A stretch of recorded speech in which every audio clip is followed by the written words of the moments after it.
Is this a good change? Is this a bad change? Well, let me know, but it's definitely a very controversial change. In today's video, we're going to be talking about Bitcoin Core 30. So, Bitcoin Core 30 changes the way that transactions work. What they basically have changed is something called the up return. Now, the up return is a field for arbitrary data, which is not the normal transaction data.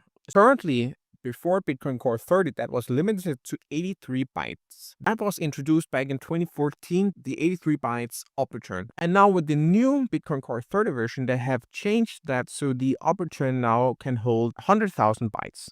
I believe it is. So basically, they have introduced the possibility for a lot more arbitrary data. Now, that has sparked a debate within the Bitcoin community, where you basically on one side have the people who say, well, that's because Bitcoin is basically just a kind of eternity chain where you can store any kind of data, and the block space is basically whatever people are willing to pay that can be included in a block. So not just the Bitcoin transactions. So it's kind of interesting and kind of sad to see that the Bitcoin Core people have just basically pushed through an update which there's not completely consensus for. Now, my belief is that when you make a non-monetary change to Bitcoin, you should have consensus.